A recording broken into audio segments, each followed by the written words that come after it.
Good evening, students. Welcome to Dimans's class. Today, NCERT class 10 sectors chapter 2 we are going to discuss about in economics subject. Okay, students? So, before I start, it's very important for us as usual that we must press the like button, share this video to our friends as much as possible so that they can also learn about it, and subscribe the channel and press the bell icon, and of course see the video from the very beginning to the end. Otherwise, throughout that chapter I will be finishing this chapter. I'll try to finish the chapter. Instead of making episodes, I would try to make this chapter within this video only. So through a full chapter would be covered up, and you can see that I am not using any book. I am giving you lecture. So while listening to me, along with that, you can keep on noting down also. If needed, you can pause the video and you can note down also. So let us start today's chapter, sectors. Now sectors, I'll come to it, to this topic, sectors. But the most important, before understanding about the sectors, it's most important for us to understand the difference between economic activities and non-economic activities. So students, as we have already discussed in our previous chapters about this particular topic about economic activities and non-economic activities, we already had a discussion along with the examples also. If you want, you can go to that previous video and you can see I have discussed about it, but still it's relevant now, that difference between economic activities and non-economic activities. So I am discussing it once again here also. No need of going to that video now. So economic activities, what do we mean by economic activities and what do we mean by non-economic activities? That much is enough to understand. The thing is that economic activities are those activities that involve money in return. Okay, and non-economic activities that doesn't involve money in return. People, those who are going for economic activities, they are doing this in order to, their main motive is to earn money. For that, like our parents, they are working somewhere. Why are they working? They are definitely working to earn money so that they can lead the family. They can send you to good schools to get good educations. So for that they require money, and due to that they are working and earning money at the end of a specific time, maybe weekly, after every week, after every fortnight, or after every month. They are earning. Okay, that depends. That's not our point to discuss. But non-economic activities, they don't have any intention of earning any money. Example.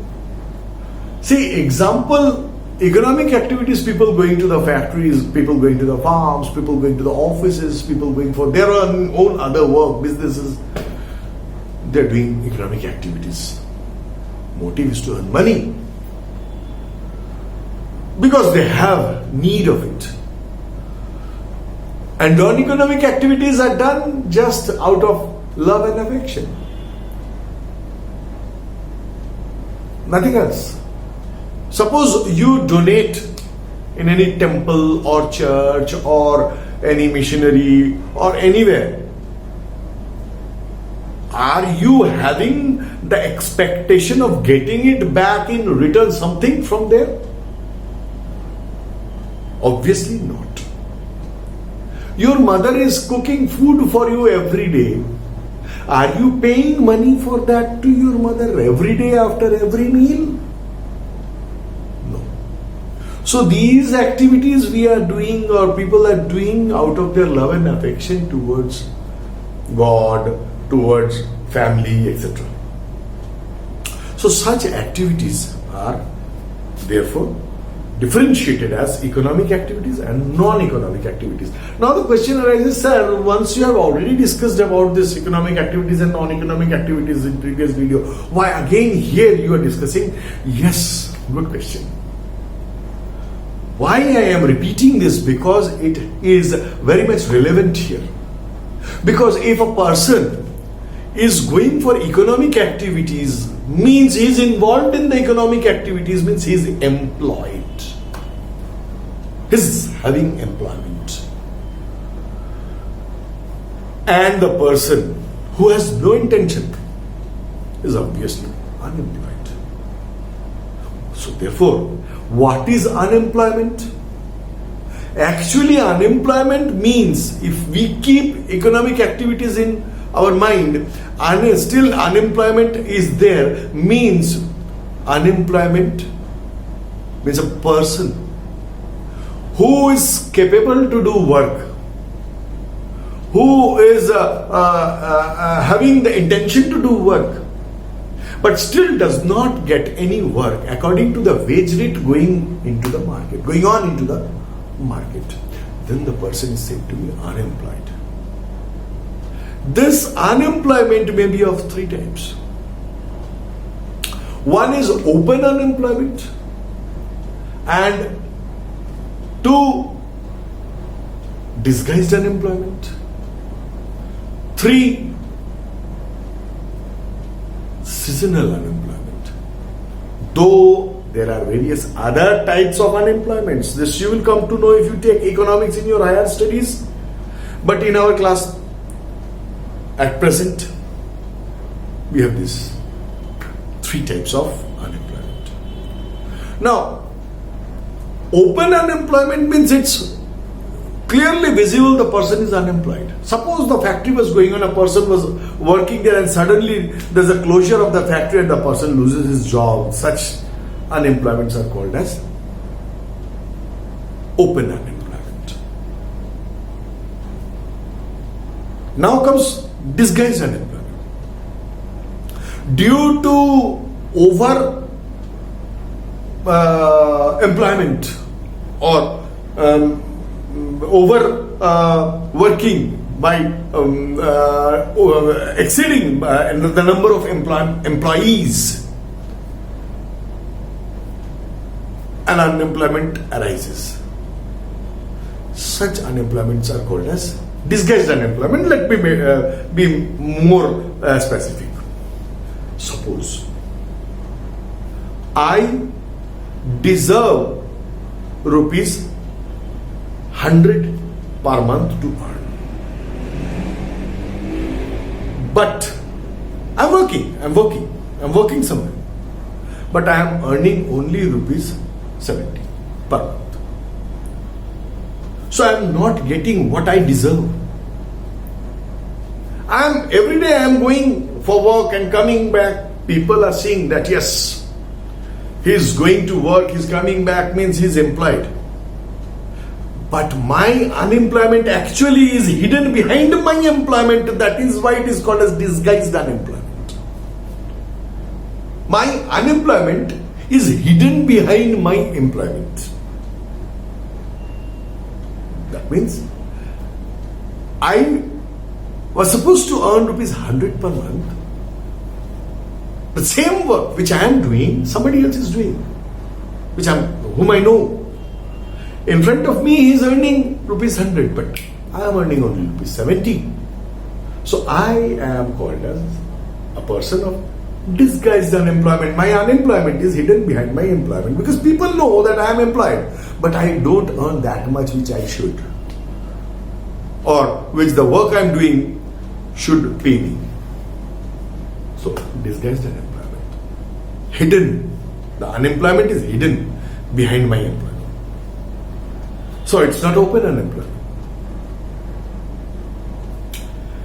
Next is seasonal unemployment. This you will very well see in mostly in rural areas, in farming, in the field of agriculture. You will see what when agriculture means all crops are not grown throughout the year.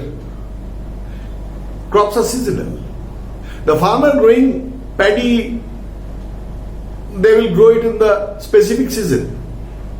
And rest of the season, rest of the part of the year, they are unable to do farming. So they are unemployed for that time period. So due to the season, a specific season, they are employed because the crops grow in the specific time period. And the rest of the time, that particular crop cannot be grown. Maybe because of climatology, topology. So these types of unemployments are called as seasonal unemployment. Sir, why are we talking about this? Economic, non-economic. If economic, then employed. And now, if employed, we have to know where is he employed. There are you can say infinite number of economic activities. Like in science, there are infinite matters. In front of you only, you see, in your surrounding where you are sitting and watching this video. There are many. Even you, I can assure you, you won't be able to count also how many matters are there in front of you. I cannot mention the names because just now I don't know where you are sitting. Some of you are watching this video while sitting in the bus or train or wherever, or some of you are sitting in the house and watching this video. So I cannot tell. But in front of me, I can see the board, I can see the light, I can see the camera, I can see chairs, I can see fan, I can see the AC, I can see the bricks, I can see the colors, I can see what else? The fan, wire, chalk, specs, clothes, watch, clock. So many things. Science, what has done? No need of mentioning so many things. Just mention 3 things to be basic: solids, liquids, and gases. These are the 3 basic things. You can divide, you can categorize all the matters into these 3 things. Same thing happens in case of economic activities. Out of this infinite number of economic activities, you can categorize them into various groups. What are they?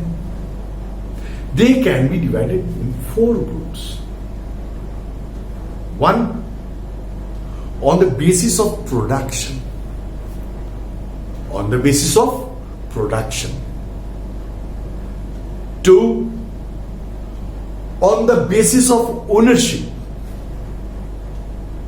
3, on the basis of management. 4, on the basis of location. Okay. So now on the basis of production, let us start.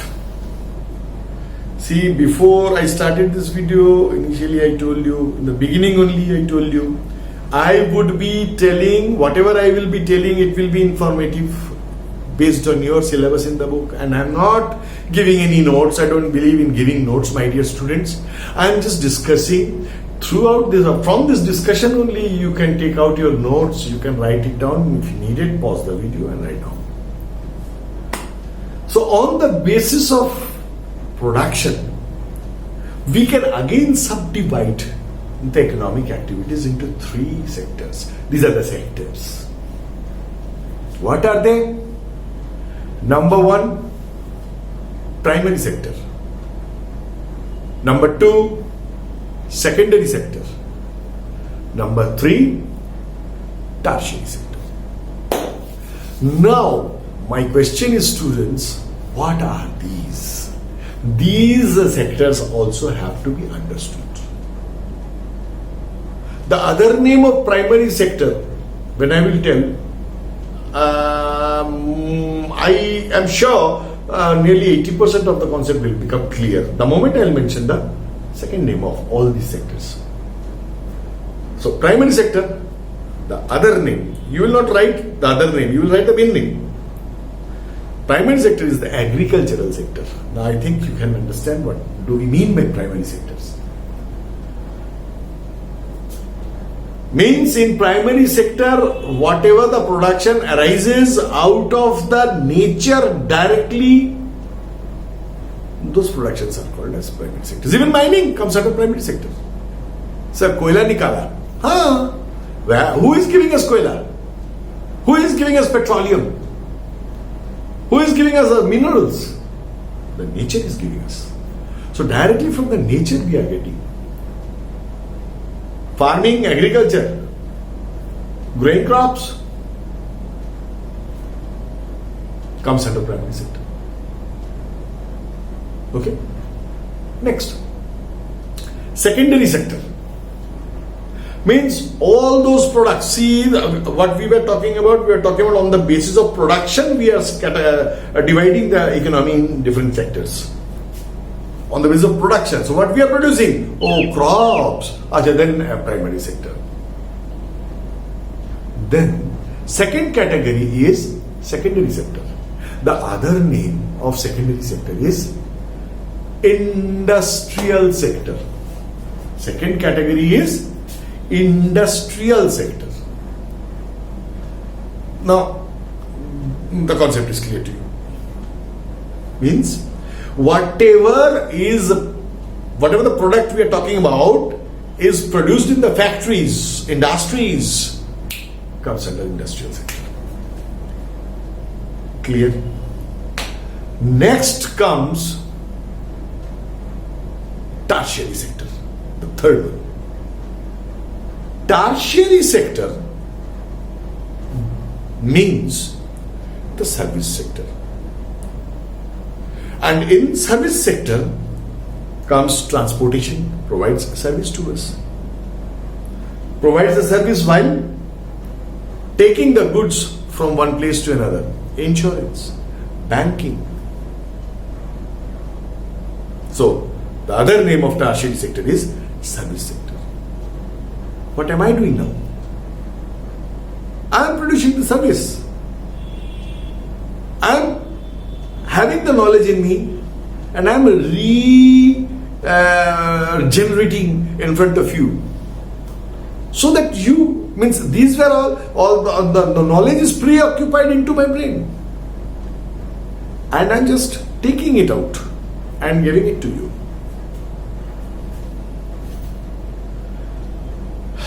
So, this comes under the doctors, lawyers, teachers, nurses. Even the person working in the factory is giving his service, the labor. The labor working in the farms, irrigation service, banking, insurance, these are all service sectors. Okay? Now, these are the three sectors on the basis of production we have divided. Now, my dear children, you know, these three sectors are 100% interdependent like a cobweb. Have you seen a cobweb? Makdi ka jal, makod sar jal. If you cut any one of the part of the web, the connectivity of the whole web is lost. Same thing. The economy is connected with each other. Means all these three sectors are connected, interdependent. No particular sector can say that yes, I am self-sufficient, I am self-reliant. No. Each one of them depend on each other. So for example, let us take one or two I am giving. Suppose if I want to say, with the help of an example, that the primary sector depends upon secondary sector. Now see, how can you say? With the help of an example. Primary sector depends upon secondary sector. Means secondary sector produce करेगा tractor, तब तो वो जाकर tractor ploughing करेगा, तब तो crops will grow, my dear children. So that means primary sector depends upon secondary sector. Vice versa, secondary sector depends upon primary sector. How, sir? Arey Baba, raw materials will be produced in the farm and then only it will provide the raw material to the industry. Suppose cotton is grown in the farm and then only this cotton will go to the industry and then only the clothes will be manufactured. So therefore you can see why only cotton. Go for sugarcane. Sugarcane is produced in the industry. I'm sorry, very sorry. Sugar is produced in the industry, but sugarcane in the field. So agriculture will provide this sugarcane to the industry to produce sugar. So secondary sector depends upon primary sector. So primary secondary ka to ho gaya. Now let's move on to the tertiary sector. Now see, primary depends upon tertiary. If the transportation is not there, then the farmer produces the crops and the crops have to be sent to the market. And how will it go? Through transportation. So primary sector depends upon tertiary sector. Secondary also, they will produce goods in the factory and those goods will be transported to the market.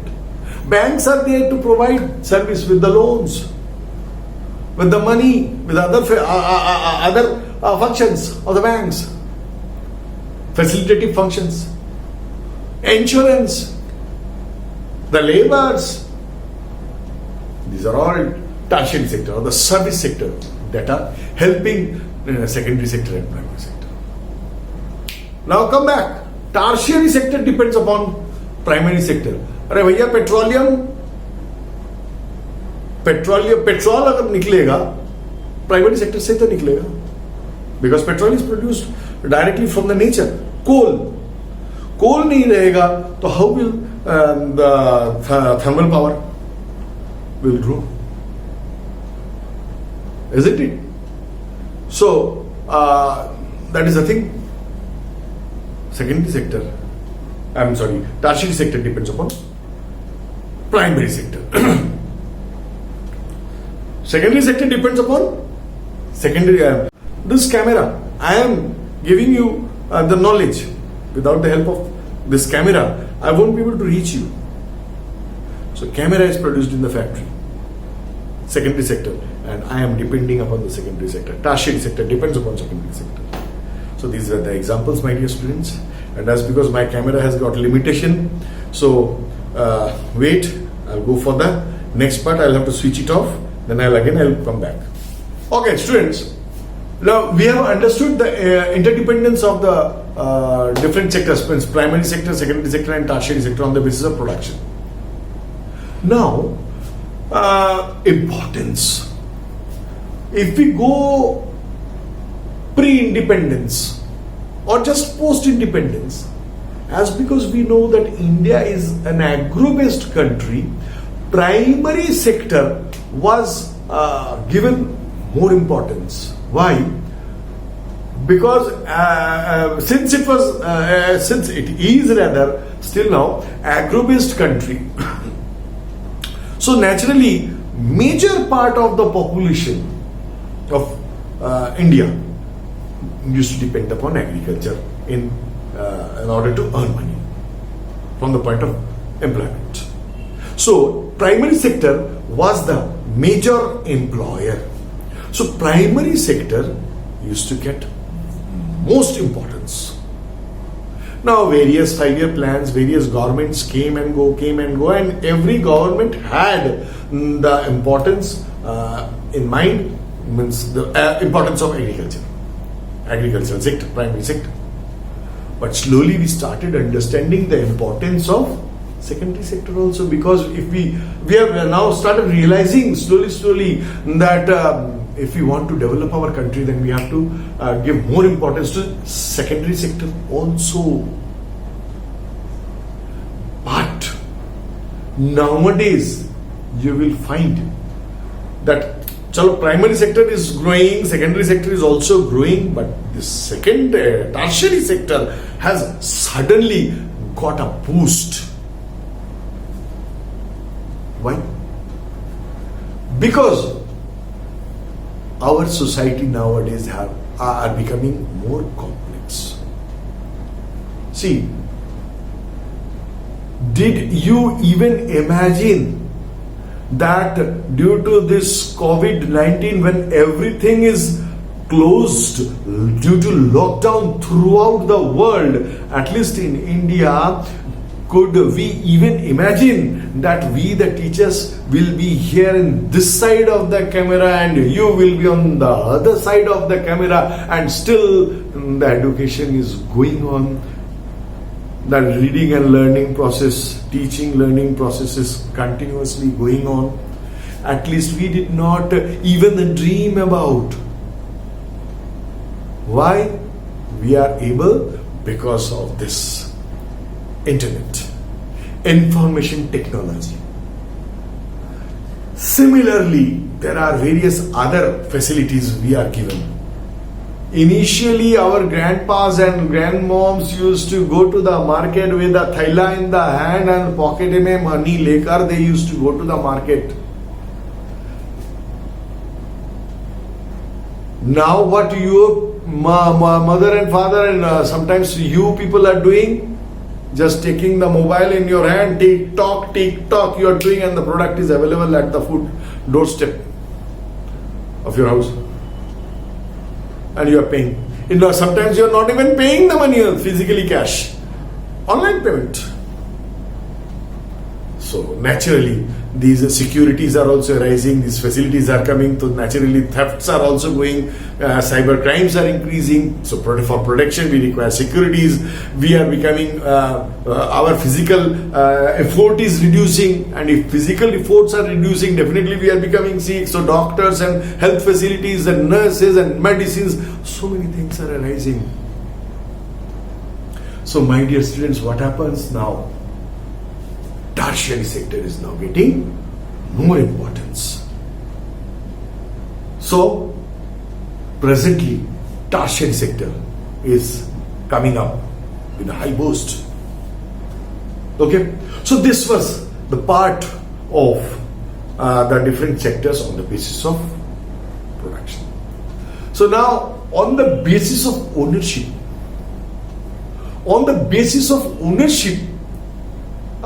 we can divide our economy into parts: private sector and public sector. What do we mean by private sector? Private sector means that sector in which the ownership is limited within a specific person or a group of persons. Government has very little to say. The main management is on the basis of the people who are owning the sector, the production unit. They decide, they make their policies, they make their strategies, and their motive is to earn profit. They'll provide service, but their main motive is to earn profit, maximize their profit. That comes under private sector. Now comes the second type, is public sector. See, on the basis of ownership, we are dividing the economy into two categories, two sectors: private sector, public sector. Okay, so private sector means owned by an individual or a group of individuals. Public sector is owned by the public as a whole, means the government, because public means government. The government, who owns the government? We. Public.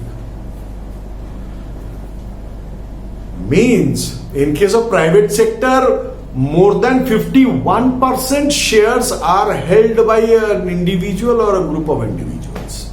And in ulta, in case of public sector, more than 51% of the shares are owned by government or the public. That is public sector. Here the main motive is to give social welfare. Profit maximization is not the main motive in case of public sector. You can also call it as public sector unit. It has to follow all the rules and regulations. Though private sector also follows the rules and regulations, they have to, because the boundary line is already made by the government. That is why we are in mixed economy. India is a mixed economy. The key and basic industries are in the public sector, others in private sector. Centrally planned, everything in case of public sector, everything is planned by the government. All strategies or rules and regulations, everything are planned by the government, centrally, from the central government, or from the, if it is a state government, the state government. But in private sector, it is planned, and rules and regulations and strategies, policies are made by the owners. Owner or owners. As I say, individual, owned by individual or a group of individuals. Private sector. So that's the difference between private sector and public sector. I hope you're noting it down. Pause the video, keep noting it down. Next is on the basis of management. How the organization is managed, how the production unit is managed. Does it follow all the rules and regulations as mentioned by the government? If yes, then organized sector. If no, then unorganized sector. So on the basis of management, how it is managed? On the basis of this, organized sector, unorganized sector. Means all the rules and regulations are followed by the government, organization as made by the government. All the rules and regulations made by the government are followed by the organization, so organized sector. Not followed, unorganized sector. Workers are given all the facilities in organized sector. Workers are not given all the facilities in unorganized sector. The working condition is very soothing, smooth in organized sector. The working condition is very harsh in unorganized sector. Okay, job security is there for the employees in organized sector, but in unorganized sector, no job security. आज है, कल मालिक बोलेगा भैया टाटा अपना बोरिया बिस्तर बांधो, चलो चलते बनो, जयराम जी की बोलो और चलो. This is unorganized sector. So these are the few points I have given in books. You will have to read the books. You will get more points in details. So I'm just giving you the concept. If you get the concept, after getting the concept, if you read the book, you will find that you are able to understand. That is why I'm giving you this concept. Otherwise, I can, chalo, write down 1, 2, 3, I'll give it. That's not fair. I'm giving you the concept. Try to understand it. Next comes on the basis of location. As I told, number one, on the basis of ownership, on the basis of production, then on the basis of ownership, on the basis of management, now on the basis of location. This you may not find in NCERT book. This I am telling you. Location means rural sector and urban sector. Where is it situated? Where is the production unit? Where is the factory situated? Where is the organization situated? Is it in village areas? Then rural sector. If it is in city areas or town areas, urban sector. That's it. There is no more difference in this. Mostly rural sectors are agricultural sectors. Industrial sectors generally in urban sectors. But nowadays, the farmers are selling their fields because you see, because of this pandemic, this COVID-19, the economic fall is there throughout the world. So farmers are unable to earn money. So they are now selling the fields also. But anyhow, they have to survive. So now the industries are going also in the villages. It's very sad news and sad to hear also. Because a time will come and all the fields are gone. Then how will we eat? If there is no agriculture, if there is no crops grown. So anyhow, Upar wala jo karega, whatever the God does. Anyhow, so now see, all these productions are made for what? For the national development. And a nation develops due to the growth in the national income. And that is termed in economics as gross domestic product, GDP. Suppose on the basis of production, primary sector, secondary sector, tertiary sector. Let us now stick to this on the basis of production, as because we are now talking about gross domestic product. So throughout the year or throughout a specific time period, how much a product has been produced, what is the monetary value of the products produced in the primary sector, then how much secondary sector, and then how much in the tertiary sector. All these productions, when they are clubbed or they are added, we get national income called as GDP, gross domestic product. And this GDP will tell us how much production is taking place in our country, and it will be compared with the other countries, and then we can be able to understand that we are developing or not.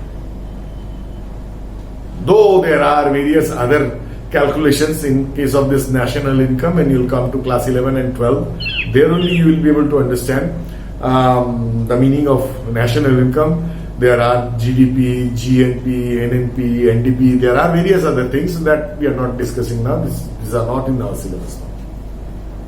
In details you'll know in our higher classes. And economics is a fantastic subject. It's a very interesting subject.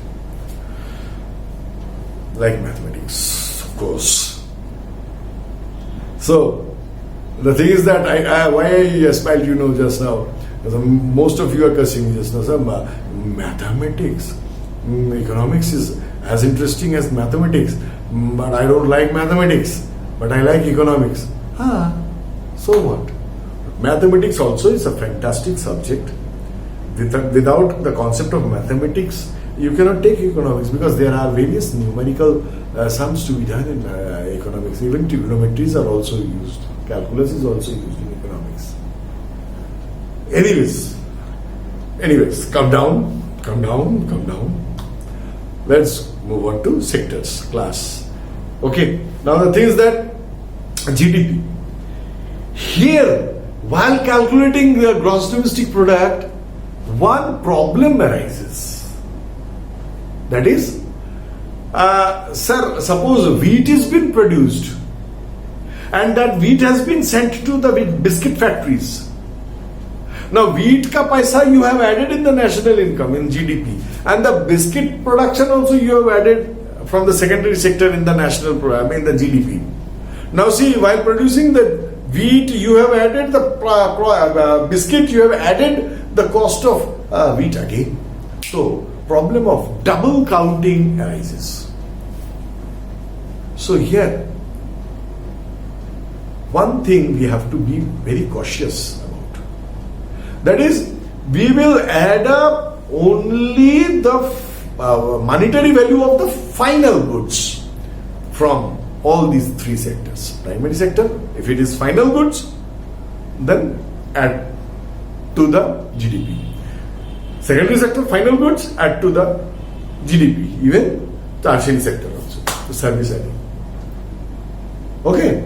Now, sir, how to understand whether it's final good or not? Means we have to see. Suppose a sweet monger, mithai wala, halwai, purchases a refrigerator, and if that refrigerator is kept in his house, then the refrigerator becomes a final good. But if he keeps the refrigerator in the shop, in the sweet shop where he's selling the sweets, for selling thanda, dahi, then cold drinks and ice creams or something like that, so then in that case, the cost of the refrigerator would be called as not final goods, intermediate groups. Intermediate groups means goods. I'm sorry, not groups. Goods. So final goods, intermediate goods. The price of intermediate goods are not added in GDP. Only the price of final goods are added. Okay. So now this you have understood. Next comes in the rural areas, how we can increase, how we can generate more employment. See, we can generate more employment in the rural areas if more or more banks are opened, more branches of banks are opened. People, means the small landowners can get loans quickly if the process becomes smooth, paperwork become less. Instead of going to the coming under the clutches of the private money lenders, they can go to the banks if the system becomes easy, liberal. Then new dams, if more and more dams are made, then canals can be dug out of the dams for improving the irrigation facilities.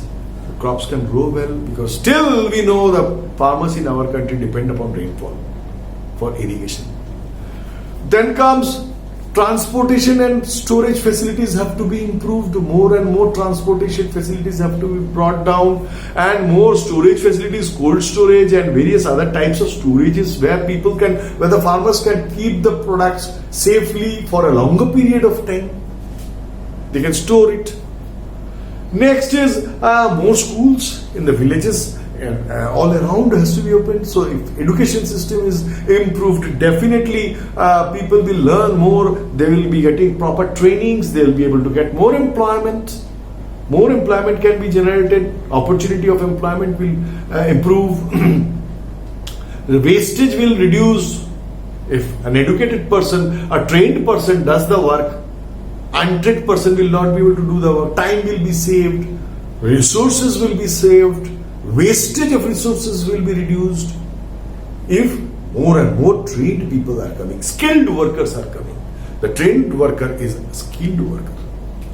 Next is development of industries. Industrial development, especially small scale industries, have to be given more emphasis, because in the secondary sector, the highest employer is none other than the small scale industries. Means chota karkhanas. There the investment amount is very less, but their number of such small scale industries throughout the country is a massive number, big number of. You will get, if you count the number of small scale industries, and all those small scale industries, at least 2, 3, 4 people are employed in every small scale industry. Now you add up. So you can see how many number of people are employed in small scale industries. So small scale industries have to be given more importance, more emphasis. They can come up more and they'll get more employment opportunities. Then comes the health services to be improved. See, just now in case of this COVID-19, so many shortage of kits, proper testing kits. Initially, now we are self-sufficient. We are producing our own testing kits, but still we have not yet invented the vaccine. that is yet to come throughout the world is trying to do this. But still, so see, health facility is very important. People are unable to go to work. National income is stagnant. National development is also not taking place because we are unable to go for a working place. We are unable to go for further education. Sorry for the interruption. Now, as I was talking about this, how employment can be generated, more employment can be generated. The last point was which was left out in the previous cut was tourism. If tourism is developed, then also a lot of foreign currencies can be earned. Even the people from the domestic area can visit the other tourist places. And suppose, say for example, you take Kashmir, the Taj of India. Means you can say heaven on earth, we call it as. So see, they are also suffering now. People are feeling, at least I don't whether you know or not, I don't know. I'm basically a rider. I ride on motorcycles. I travel throughout the country. So my plan in 2000 was to visit Ladakh. Now Indo-China tension is going on, so and pandemic is going on, so I had to cancel this 2000. Now I'm planning to go to 2000 to Ladakh on motorcycle, but I don't think I will be able to go on 2021 also because of this international tension. So the thing is that tourism is affected. The people in those areas, at least the people like us, the tourists, if we visit there, we go there, we pay our money to stay there, to have food, to enjoy there, because we need some extra spare time. When we are free, we try to visit different places. So like this, if tourism also is emphasized, then local people can be able to earn. That also would generate employment to them. Now, what government has done? Government has opened many yojanas, schemes. The most important is Manrega, Mahatma Gandhi National Rural Employment Guarantee Act in 2005. Under this act means there are various properties. Let me tell you one by one, then only you will be able to understand very nicely. Now see, under this act, it has been right to work. Means each and every individual or citizen of the country has the right to work. Now, if they have the right to work, definitely on the basis of this right to work, the government made this Manrega. Means minimum 100 days you will be employed, you will be given work. So one by one, let me tell you. Now see how who are eligible. Eligible means who are eligible to get this job under this Manrega. Not less than 18 years. Those who are not less than 18 years, they are eligible to get the job or the job card. They will be able to work under this Manrega. Then the person where he is given this work, his working place must not be more than 5 kilometers of radius from his house, from his residence where he stays. Suppose I stay here and I am given work 7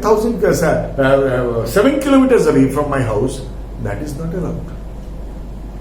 I must be given the work within 5 kilometers of radius. Anyway, within 5 kilometers from my residence.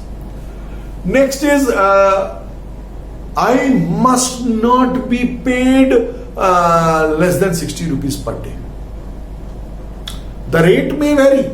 It depends. It varies year after year, time after time, as per the wage rate by the official departments. So payment must be made within 7 days to 15 days. Suppose today I have worked. Tomorrow I may not be able to get work because in 1 year I must be given 100 days work. Like me, others are also waiting. So today I have got the job. Tomorrow I may not. But today's payment I may get today. But I may not get today. But what limit also is being given I must be paid within 7 to 15 days. Not more than 15 days. If I paid 16 days, that is not allowed. I must be paid for today's work within 15 days. Next, as I said, 100 days, minimum 100 days work per year I must be given. And today suppose I have applied. Today I have suppose applied. I must be given the job within 15 days of my application. Means today I have applied. So within coming 15 days I must be given the job. Otherwise I would have to be paid 1/4 of the wage rate. If I am not given the job within 15 days of my application, I must be paid 1/4 of the wage rate. Suppose 100 rupees is going on, I must be paid 25 rupees. So these are the properties, characters of mothering. So I hope I could explain you the full chapter, and I hope you liked my explanation. If you have liked my explanation, please press the like button and subscribe button, bell icon, and share this video to your friends as much as possible. Okay, so for the time being, tata.